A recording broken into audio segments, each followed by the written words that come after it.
Today is December 6, 2024. My name is Charles Suter. Today I'm presenting a new series, this one focused on question behind the question, or sometimes known as QBQ.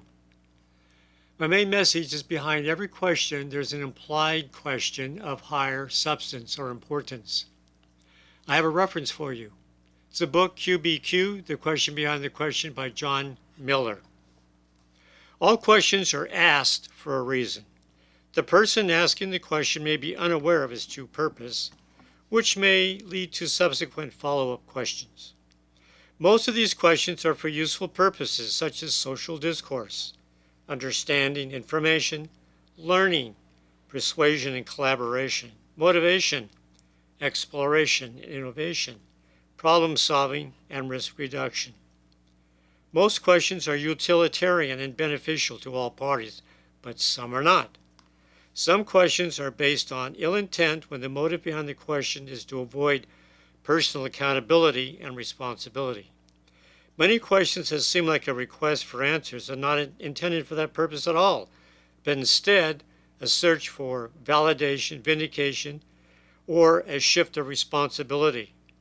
The goal of QBQ is to ask better questions of ourselves first and then to others that are empowering and not responsibility shifting or leading to procrastination.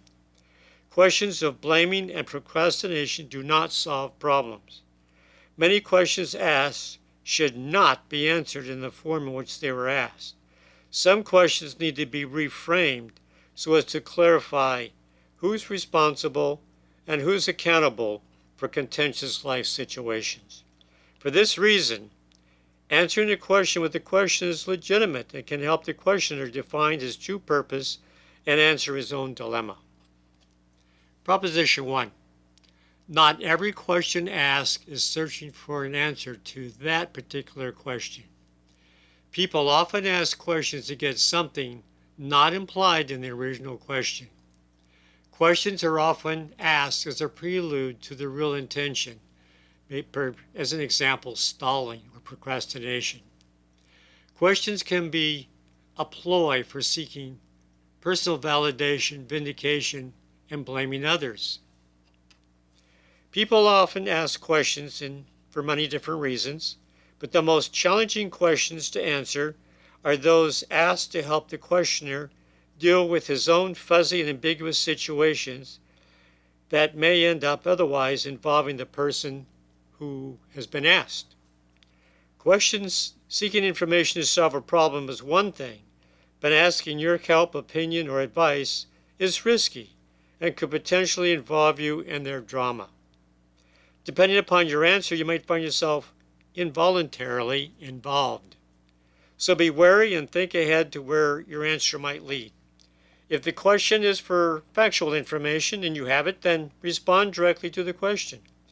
If the question asks who, why, when, you have the right to answer with a clarifying question of your own. Why do you want to know that? Proposition 3. If the motive behind a question is suspect, answer with a question. Why do you ask? What answer do you seek? Tell me the answer that you want to hear. Sometimes the best answer is a non-answer or a question of your own. A good response and reply helps the questioner find his own real purpose behind his own question. You have a right to refuse to answer questions you suspect will get you involved in another person's drama.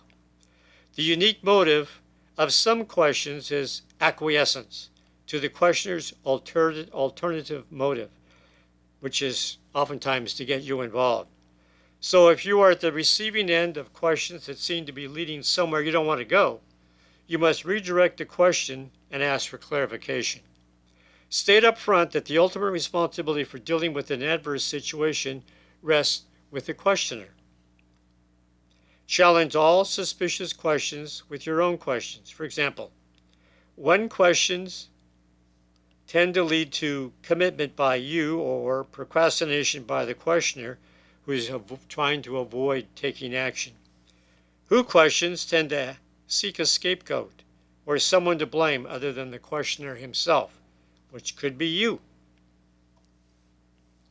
Proposition 3. If your question is directed to yourself and not to another person, then try to answer it this way. Begin with a what or how, not why, when, and who. Always include I and not they, we, or you. Focus on personal accountability, responsibility, and self-directed action. QBQ works on the premise that the person involved in a fuzzy situation or undesirable situation must take responsibility to change himself or the situation for the better. If you're under duress because you're in an adverse situation, the lesson of QBQ is to accept accountability and responsibility and then start asking yourself empowering questions. Empowering questions are directed to yourself. They start with an I statement. They focus on what or how you should respond appropriately to your own needs and what specific actions you intend to take.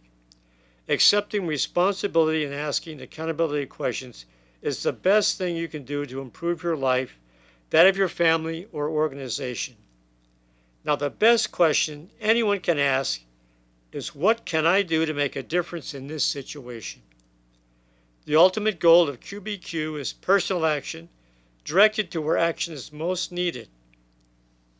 Now, my final message is you need to begin focusing on identifying and answering the questions behind the questions, both yours and others.